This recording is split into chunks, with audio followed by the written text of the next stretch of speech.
Let's talk about repaying your home buyer's plan withdrawal.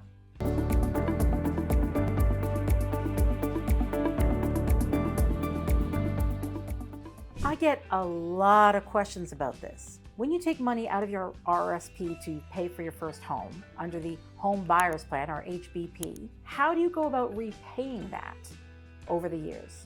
So let's recap the rules of the Home Buyer's Plan in general. They are that you can withdraw from your RRSP up to $35,000 to help you with a down payment on your home. Now, normally when you make a withdrawal from your RRSP, you pay tax on that as if you just earned that income. But under the Home Buyer's Plan, you get to make that withdrawal without paying any tax. However, starting a couple years after you make that withdrawal, you must return that money to your RRSPs over the course of 15 years, or else.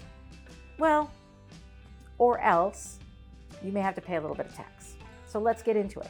How do you repay your home buyer's plan, and what happens if you don't? There are actually two ways to make your required home buyer's plan repayment. So on your notice of assessment from a given tax year, you will see down below somewhere an amount that is your repayment requirement for the coming year. So when you file a tax return for 2021, you'll get your notice of assessment, and it'll say how much a home buyer's plan repayment you need to make in 2022. So how do you make that repayment? Well, option number one is you make a contribution to your RRSP. That's right. Remember that a home buyer's plan repayment is returning money to your RRSP. So the way to repay it is to return the money to the RRSP. Now, you don't have to return it to the same RRSP where you made your withdrawal.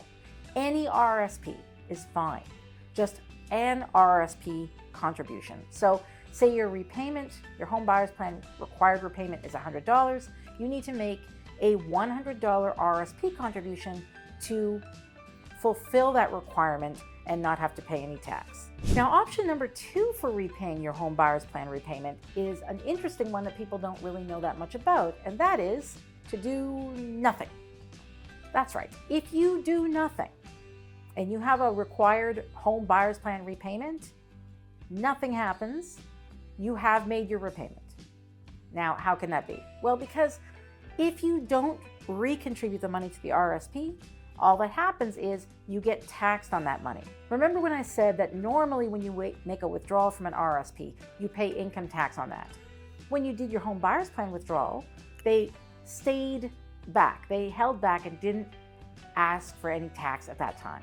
However, there's a time limit on it. If you recontribute it to your RRSP, all's well. But if you don't make the required repayment, now a little bit of that tax that you were not forced to pay when you made the withdrawal at the first time when you went to buy your house, now you're gonna have to pay it. So one small amount of your home buyer's plan is now taxable. If you have put an equivalent contribution back into your RRSP, nothing happens, you don't pay tax. But if you don't put that money into your RRSP, you get taxed on that amount.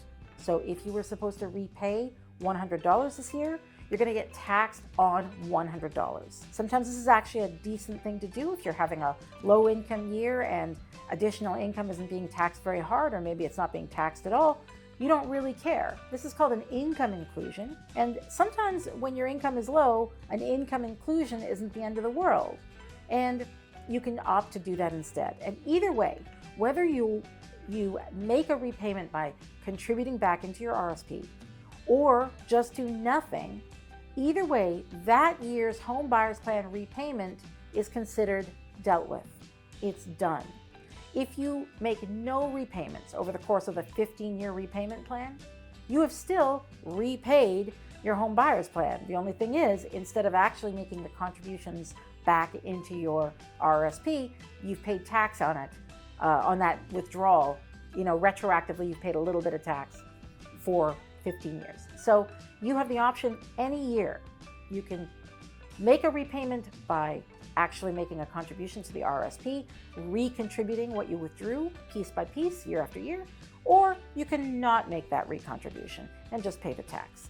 It's up to you. So I know that it's okay to pay it, it's okay not to pay it, seems unusual, and most people kind of think that's a little too good to be true, but that's really it. There's no actual penalty, or you're not red flagged because you didn't repay your home buyer's plan. The fact that you took it back as income, which CRA will sort of force you to do, even if you forget to report it, CRA is going to put that on your return and you're going to pay tax on it. As far as they're concerned, the matter is closed, so there's nothing to worry about.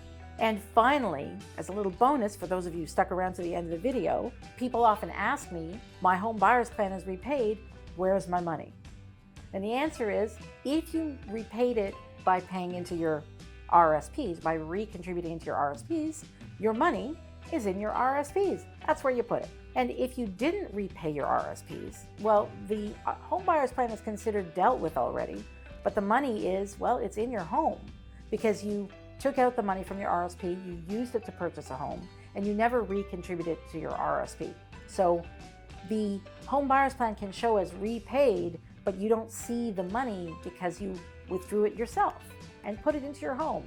That's where it is. So I know that the home buyer's plan can be super confusing and the repayment situation can be kind of confusing. But you know what? Stick around because the home buyer's plan may not exist for much longer. But I'm going to talk about that in another video. If you found this video helpful at all, please give me a like and subscribe. Hit that notification bell because I love giving out tax tips and I'd hate for you to miss one. See you next time.